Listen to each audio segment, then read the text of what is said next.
murder of a Mesa mother of 6 2 years earlier. And brutally beat and repeatedly stabbed a 44-year-old woman, a mother of 6, named Cynthia Garcia. They then dumped Garcia's nearly decapitated body near Usury Pass. She was punched in the face with such force as to knock her down. She was beat while on the ground with punches, kicks, and stomps. She was bleeding and semi-conscious when she was forced into the trunk of an automobile. She screamed and kicked from inside the trunk. She was dragged out of the trunk and stabbed in the chest several times with multiple blades. She was stabbed at least 20 times in the chest. At the end of the stabbing frenzy, she was still alive, as she gurgled and gasped for air. She was drowning in her own blood when the life drained out of her. After her death, they tried to behead her, but the blade was too dull. Her corpse was dumped into a shallow grave. I thought it was weird that she didn't call me or come home. I knew about her struggle with substance abuse. I didn't call the police until the weekend to report her missing. I miss her so much. When she was found, her identity was unknown. We registered her as a Jane Doe. It wasn't until the dental records and fingerprint results came back that we identified her as 44-year-old Cynthia Yvonne Garcia. Cynthia had been married as a teenager and was divorced in her 20s. She had 6 children ranging in age from 26 for her oldest child, Bianca, to 11 for her youngest child, Angelina. She is described as a kind and gentle woman. My mom was funny. She was really lovable. She always wanted the best for us. She taught us to be honest, to live a good life. The Dirty Dozen, motorcycle club of Arizona, was notorious for being one of the fiercest biker groups in America. In 1997, the Dirty Dozen merged into the Hells Angels. Michael Kramer, Paul Merle Eiskide, and Kevin Augustiniak were among the members of the Mesa chapter of the Hells Angels. Kramer, an alcoholic and methamphetamine user, had multiple incarcerations due to charges like assault and robbery. His longest sentence was for robbery, spanning 4 years from 1986 to 1990. Following his release, he took up a job as a garbage collector. Kramer later testified in court, "I thought it was cool to hang around with the bikers, liked the image and at times the violence. I wasn't in it for the chicks or the money." Augustiniak, a habitual offender, accumulated convictions for trespassing, assault, driving under the influence, and resisting arrest. At a Family Day event in February 2001, while heavily intoxicated, he lashed out at a mother who advised him to be careful, breaking her jaw with a forceful punch. Released from prison in June 2001 for the assault, he took offense at a neighbor for knocking his boots against their duplex wall and shot him twice with a gun, severely injuring the neighbor on the front lawn. Chris Hoffman, one of the officers who apprehended him, remarked, "He was emotionless." Charles Chuck Chauville, another arresting officer, commented, "Let's face it, when you shoot a neighbor for making noise, that's not normal. Kevin was just a loose cannon."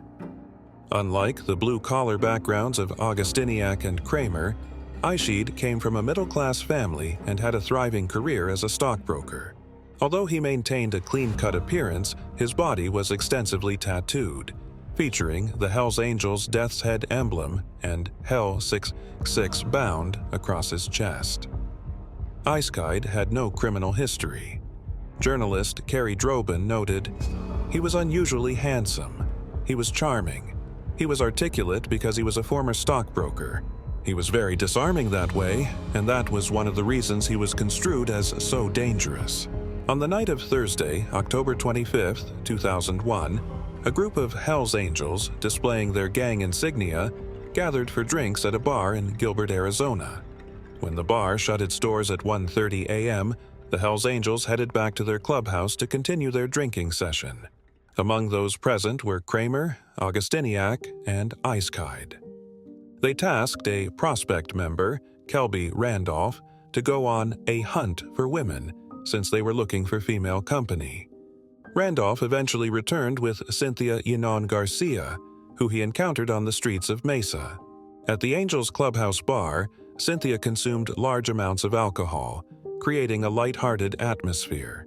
Kramer later recounted that, under the influence, Garcia began to insult the Hells Angels. Kramer yanked her hair, warning that the Angels would not tolerate insults in their own clubhouse, especially not from a woman. Augustiniak complained that she was acting foolishly and struck Garcia in the face with significant force, knocking her to the ground. In his confession, Kramer described how Eiskide and Augustiniak then assaulted Garcia, beating her with punches and kicks while yelling derogatory terms at her. Kramer noted, "She was bleeding and semi-conscious." According to his confession, Kramer, alongside Augustiniak and Eiskide, forced her into a car trunk. Kramer detailed in his admission, "Eiskide took the wheel, Augustiniak sat in the front, and I was in the back seat. We drove out to a secluded desert spot. Garcia cried out and kicked from inside the trunk. Augustiniak insisted on Garcia's murder as punishment for insulting the Angels." Kramer recounted to the police, "I had an idea of the impending events and was in disbelief. The trio drove beyond Apache Junction, stopping their vehicle in an isolated desert area by Usury Pass Road near the Salt River. As per Kramer's account, Garcia was pulled from the trunk, and he claims that Eiskide used a knife to repeatedly stab her in the chest. Augustiniak also brandished his knife and participated in the frenzied attack. Despite being stabbed over 20 times in the chest, Garcia remained alive. Kramer admitted to stabbing her in the neck during the ordeal. Even after the stabbing frenzy, Cynthia was clinging onto her life, struggling to breathe. She reached out to grab Kramer's leg before succumbing to her injuries. After her death, Augustiniak sought to decapitate her, wanting to keep her head as a grisly trophy or place it on a fence post. His attempt to sever her head failed due to a dull blade. The body was discarded in a shallow grave, and the trio returned to Mesa in high spirits. Upon returning to the clubhouse, the murderers gave their clothes and boots to Richard Hyder, a prospect, who incinerated them. The trunk carpet from Kramer's vehicle was torn out by Kramer, and the car was frequently scrubbed clean. The weapons used in the murder were discarded at a landfill. On Halloween, Cynthia's body was found. The detectives collected tire tracks and shoe print impressions from the ground, along with cigarette butts.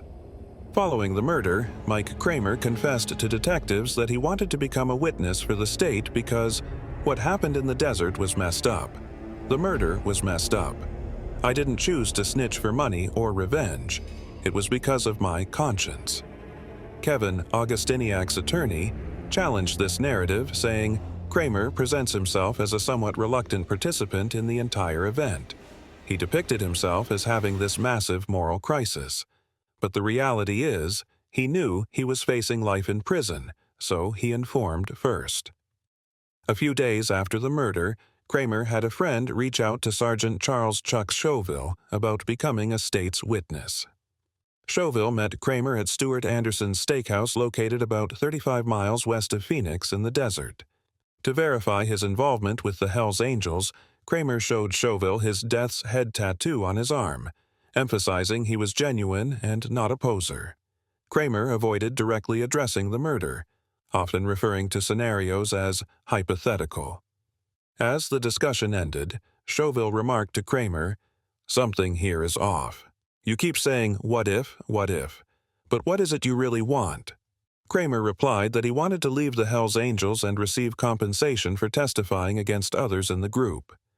Chauville had several more interactions with Kramer over the following weeks, during which Kramer hinted at Cynthia's murder by talking about a stabbing he witnessed.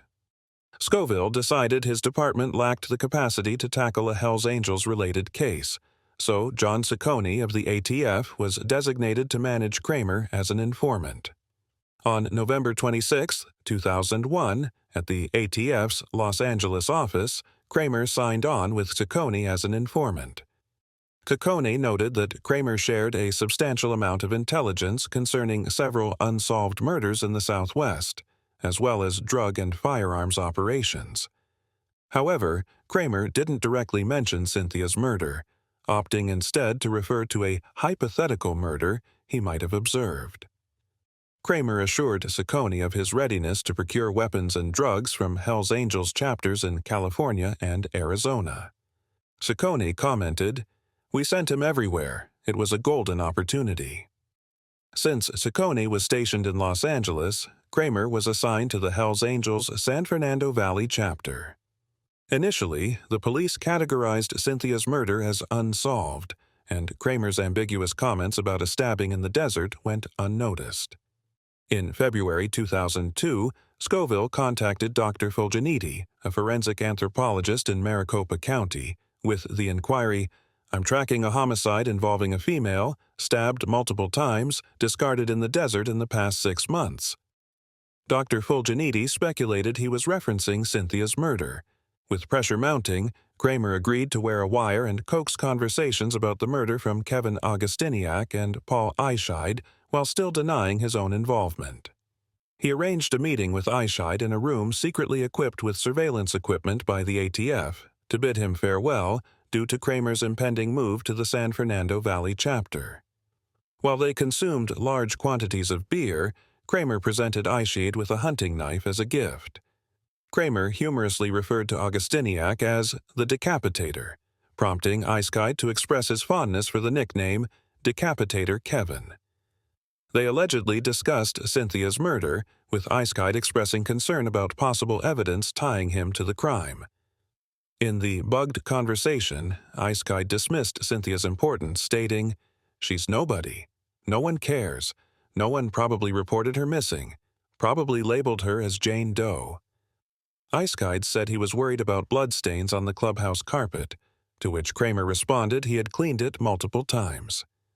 In the taped conversations, Eischeid implied his past actions were unusually severe, stating, "I did a lot of things most wouldn't even consider."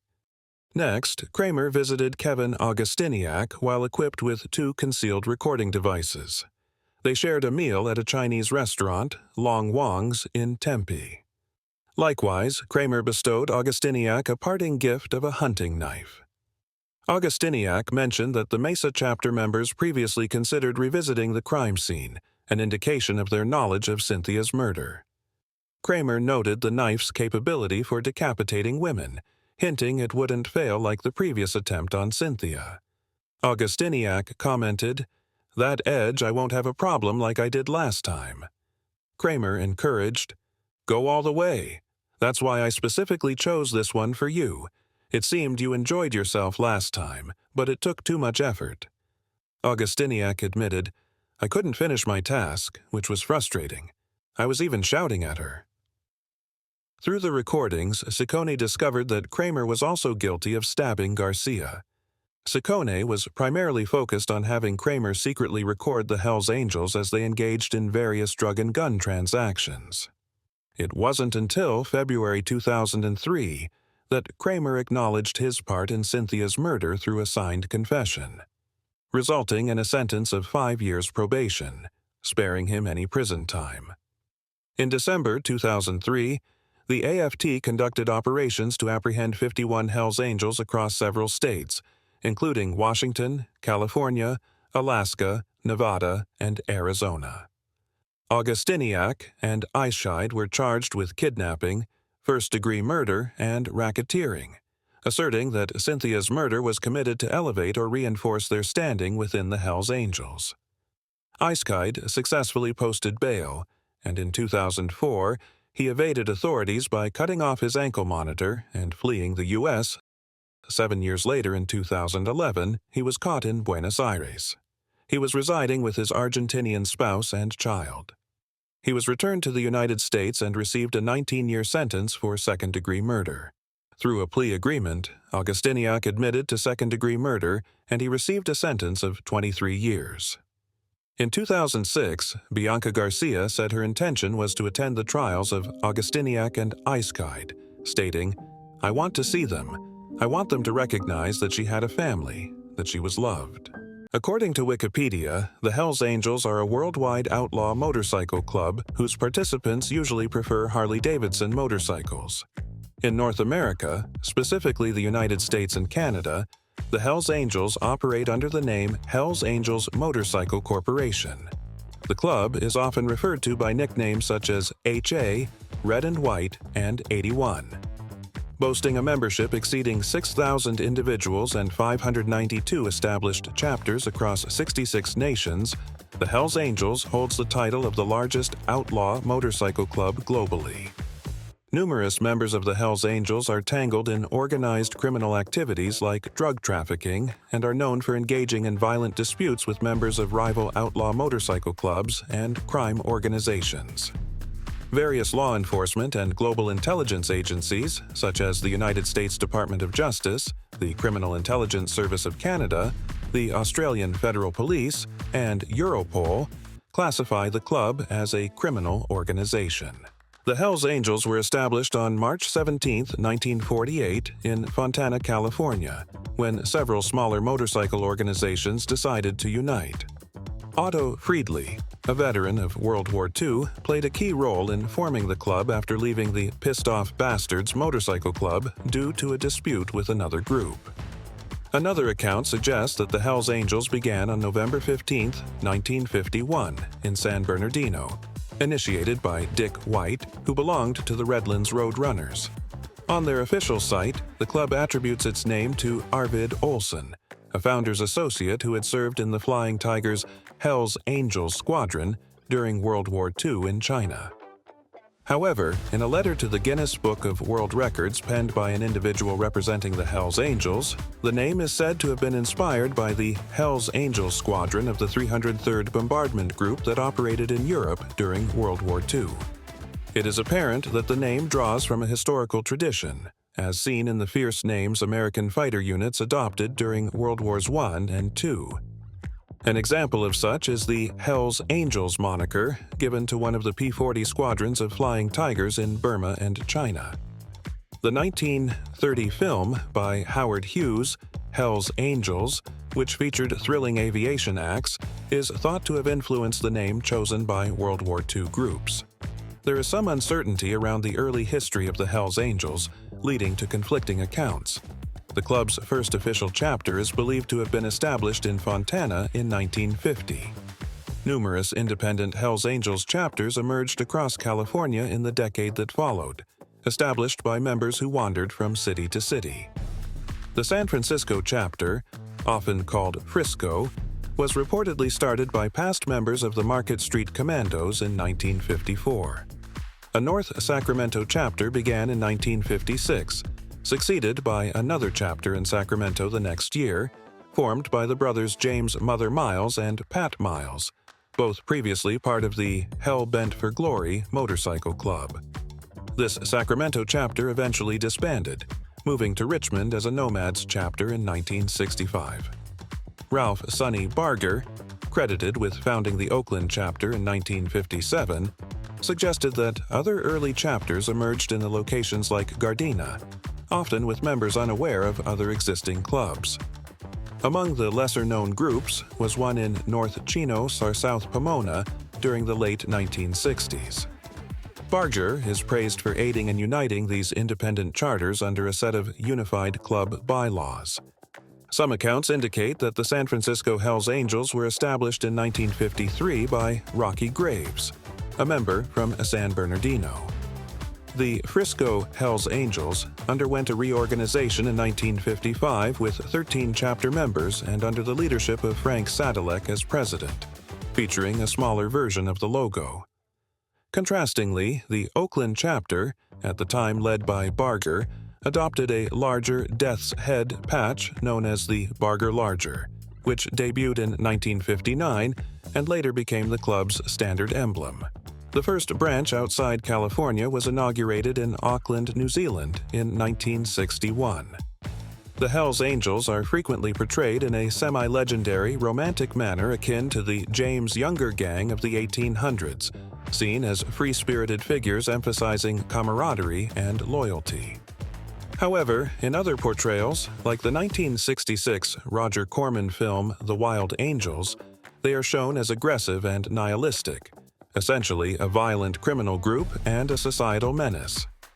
The club gained attention and established its infamous reputation as part of the 1960s counterculture movement in San Francisco's Haight-Ashbury area, contributing to many significant events of that era. Members were closely linked to numerous influential figures of the counterculture, including Ken Kesey and the Merry Pranksters, Allen Ginsberg, Jerry Garcia and the Grateful Dead, Timothy Leary, the Beatles, the Rolling Stones, Mick Farren, and Tom Wolfe. The book on the group by gonzo journalist Hunter S. Thompson marked the beginning of his career.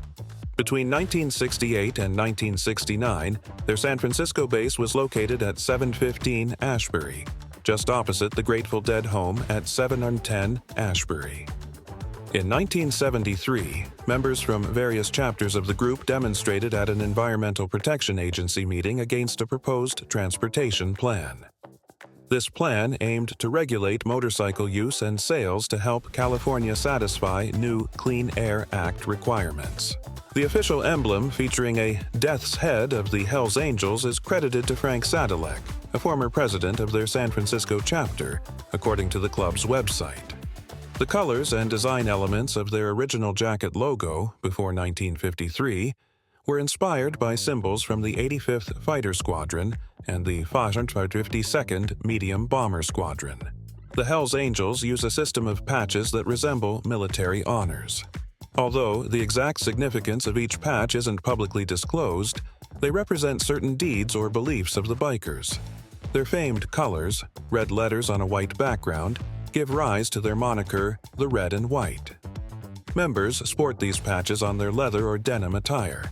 The numbers 8 and 1 are also featured prominently in their patches, like Support 81 or Route 81, with H representing the 8th letter and A the first in the alphabet.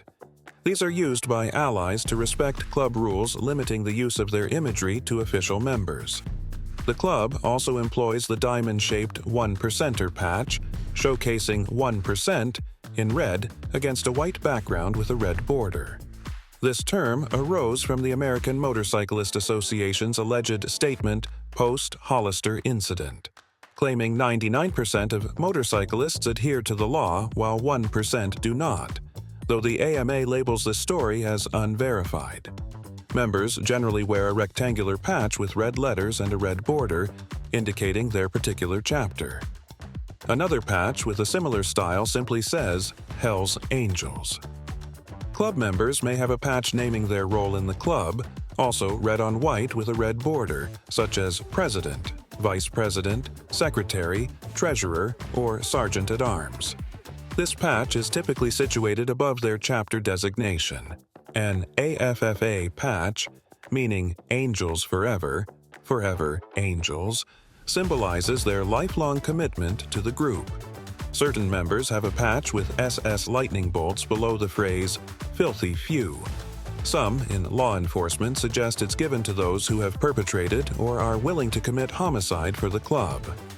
The Hells Angels refute this claim, likening it instead to a badge showing one's enthusiasm in social settings. Reports suggest another similar patch, the Dequialo, references El Degüello from the Alamo and indicates confrontations with law enforcement during arrests. Members may place patches in various locations on jackets or vests. The motto, Angels Forever, Forever Angels, is also echoed by the club, along with sayings like, When we do right, nobody remembers. When we do wrong, nobody forgets.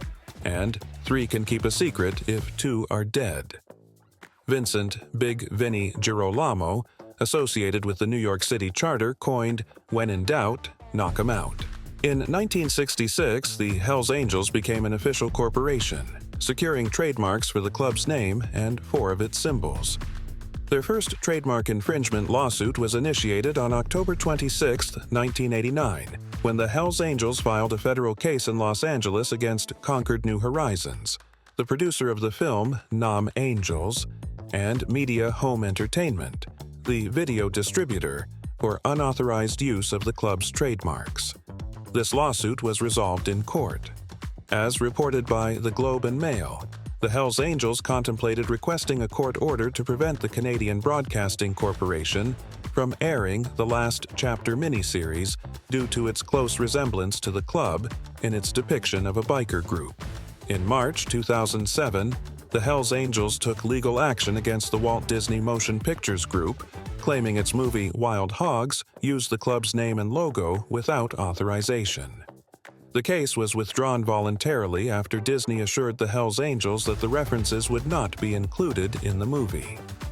On October 7, 2009, Fritz Clapp, legal representative for the Hells Angels, reached out to the online community FOCO, requesting the removal of all club symbols and trademarks from the Los Santos Roleplay Forum, associated with the San Andreas multiplayer modification for Grand Theft Auto San Andreas.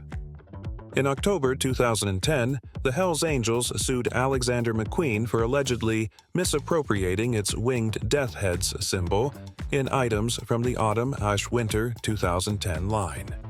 Saks Fifth Avenue and Zappos.com were also targeted for selling products like the Jacquard box dress and knuckle duster ring featuring the mark, a symbol protected since at least 1948 by the U.S. Patent and Trademark Office.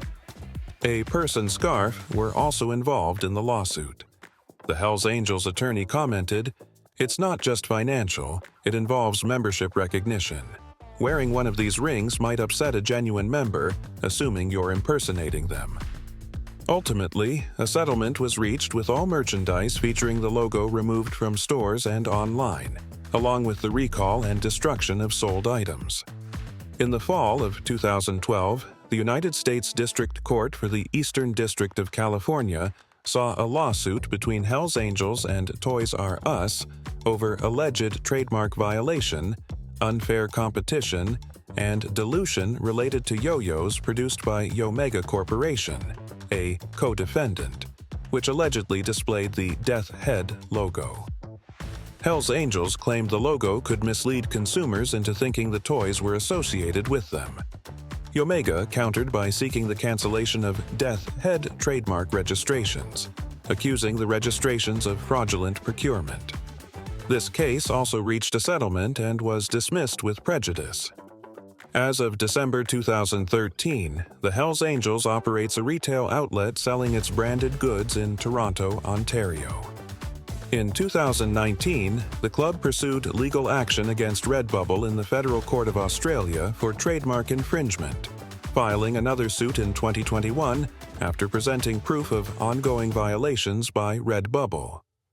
The 2019 verdict resulted in the award of $5,000 in damages to the Hells Angels. By July 2022, following a second decision against Redbubble, the court instructed the company to compensate the club with more than $78,000. To qualify as a prospect in the Hells Angels, applicants need a valid driving license, a motorcycle with an engine size above 750 cc, and must possess particular personal qualities. The organization reportedly does not accept child molesters or individuals who have ever attempted to become police or prison officials. Intravenous drug use is prohibited among members. In North America, members are obligated to ride motorcycles manufactured in the U.S. Harley-Davidson bikes are the most prevalent choice in the club, though other American makes like Victory and Indian are accepted. A prospective member undergoes a multi-stage process, initially being termed a hang-around, which implies an invitation to specific club functions or meetings with club members at recognized locations. If the individual remains interested, he could be invited to be an associate, a designation that typically lasts 1 or 2 years. At the end of this, he advances to prospect, taking part in some club events but is not allowed to vote while being assessed for potential full membership. The ultimate stage is achieving full membership or full patch. Full patch indicates the complete 4-piece emblem, featuring the Death Head symbol, 2 rockers, the top one saying Hells Angels and the bottom showing the claimed state or territory, and the rectangular MC badge beneath the Death Head's wing. Prospects are permitted only the bottom rocker with the jurisdiction name and the MC patch. A prospect attains full membership only with unanimous approval from all full members of the club. Prior to voting, it is customary for a prospect to visit each charter within the sponsoring charter's area, state, province, or territory, and personally introduce himself to every full patch member to enable voters to become acquainted and inquire about any concerns. Thereafter, a formal initiation takes place where the prospect pledges his allegiance to the club and its members. The final step is awarding the top Hells Angels rocker patch during the initiation service, a process referred to as being patched. Upon receiving full membership, the patches are owned by the Hells Angels Motorcycle Club, not the individual member. Should a member leave or be expelled, he must return the patches. Members are required to pay dues and attend obligatory club meetings and motorcycle excursions. Known as church, chapter meetings are normally conducted at clubhouses or a member's home.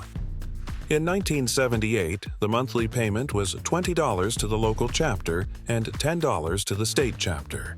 These funds cover motorcycle rides, funerals, and the travel expenses of club officers to state and national gatherings. Long-standing members may be relieved from dues payment after serving the club for a certain amount of time. The club is not officially recognized as a racially exclusive group. In the U.S., there is a claim that at least one charter mandates that candidates must be white males. Sonny Barger, in a 2000 interview with the BBC, stated, "The club overall isn't racist, but we likely have enough members with racist views that no black individual would be accepted." At that time, the club included no black members. Some non-white members have been observed in the United States. In 1967, Hunter S. Thompson noted a Chinese man named Mel from San Francisco and Charlie, a young black individual from Oakland. Stephen Wayne Yee, a member of Chinese descent from the Cleveland Charter, was found guilty of murder in 1990. The Satan's Angels MC in Vancouver included a black member at the time it joined the Hells Angels in 1983. When the San Francisco and Anchorage chapters found out about this, they threatened to expel the Vancouver chapter, which was ultimately resolved when the member changed his nationality to Hawaiian. An unofficial Hells Angels chapter in Windsor, England, gained official recognition in 1985, soon after its only black member, John Mickelson, died in police custody.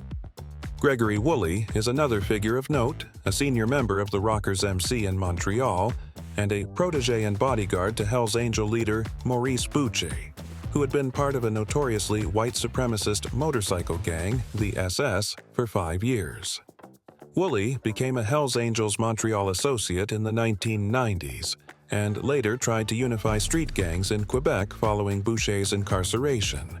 In another 2000 interview with Barger, he remarked, "If you're a motorcyclist and you're white, joining the Hells Angels is your goal. If you're black, the Dragons are the group to belong to. That's the reality, like it or not. We have no black members, and they don't have any white ones." When asked if this situation could evolve, Barger replied, "Anything can happen. I can't foresee the future." Toby Livingston, founder of the East Bay Dragons MC, a black motorcycle club, wrote that he shares a long-standing friendship with Barger and that there exists a mutual camaraderie between the Hells Angels and the Dragons, who regularly socialize and ride together. In a 1966 Ebony article about African-American motorcycle enthusiasts, the Chosen Few Motorcycle Club expressed having no racial tensions with the Hells Angels, and mentioned that when the Hells Angels visit their area, they all gather and celebrate. A Hells Angel interviewed for the publication asserted there was no racial discrimination within their ranks, stating, "We don't have any Negro members," but stressed that no black persons had applied. Originating as the first documented and systematic outlaw biker gang, the Hells Angels have inspired subsequent motorcycle clubs to replicate their emblems, regulations, beliefs, and ceremonies. Hells Angels chapters are headed by a team of officers that includes a president, vice president, secretary/treasurer, sergeant-at-arms, and road captain. Typically, each chapter consists of around 10 to 12 individuals. These chapters have the freedom to independently manage discipline among members and make minor policy alterations. Unlike other well-known motorcycle groups in the U.S., the Hells Angels do not operate under the leadership of a national or international president. Instead, they are directed by regional leaders chosen to represent groups of local chapters during monthly regional gatherings. These regional leaders are split into two categories: those who attend the West Coast Officers Meeting, responsible for determining the policies, activities, and management of Western U.S. chapters, and those who participate in the East Coast Officers Meeting, overseeing Eastern U.S. chapters.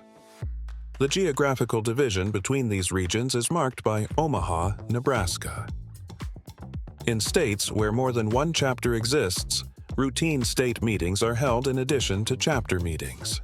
The Hells Angels do not have an official central charter, but their national operations were centered in their original San Bernardino, California location until club founder Otto Friedli's incarceration in 1958.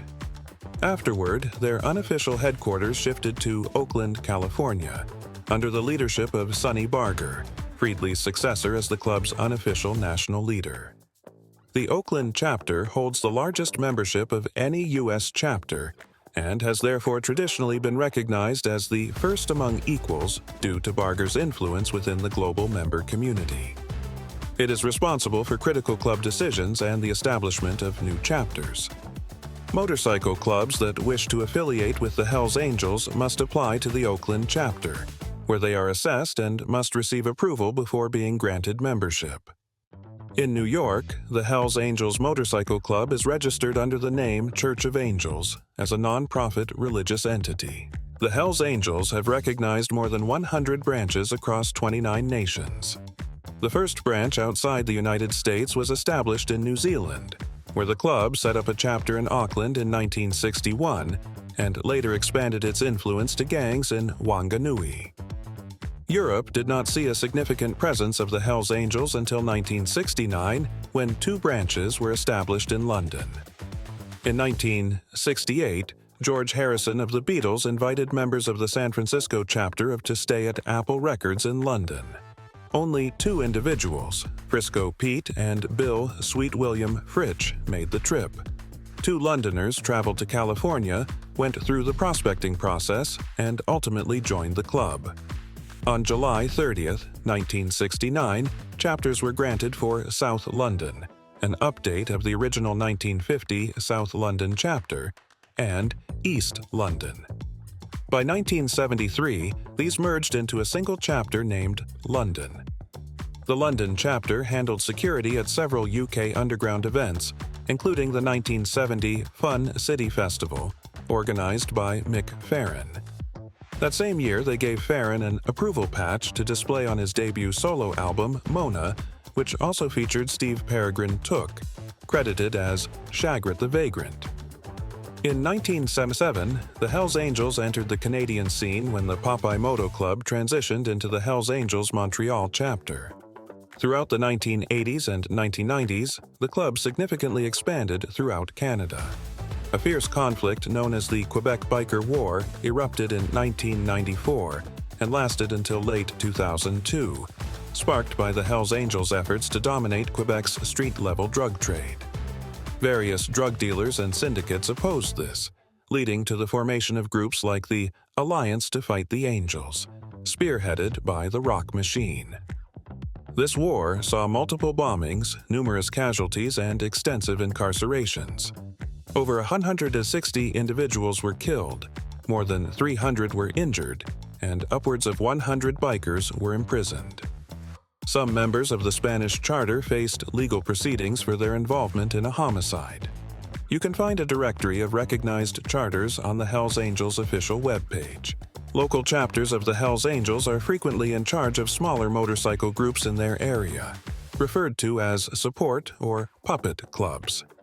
These smaller clubs can provide future members and financial benefits for the Hells Angels, and reportedly engage in illegal activities on behalf of the Hells Angels to keep them out of legal trouble. Additionally, the Hells Angels use these support clubs to establish a foothold in a new location before setting up a full charter. Such clubs may be created specifically to assist the Hells Angels, or may begin as independent groups that eventually come under their influence.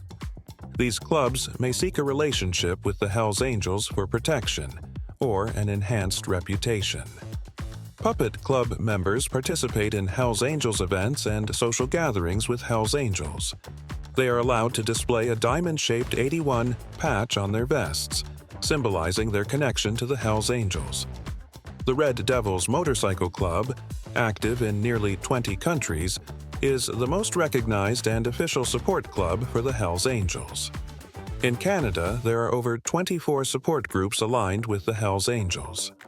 In Norway, the organization has created a network of support clubs that handle responsibilities like distributing three-piece back patches under the Hells Angels' oversight. Additionally, the Hells Angels have formed support groups made up of young men without motorcycles, such as AK-81 in Denmark and the Red and White Crew in Sweden. Over time, the Hells Angels have absorbed smaller outlaw motorcycle groups through a method known as patchover. U.S. law enforcement identifies the Hells Angels as part of the Big Four motorcycle gangs, which also includes the Pagans, Outlaws, and Bandidos.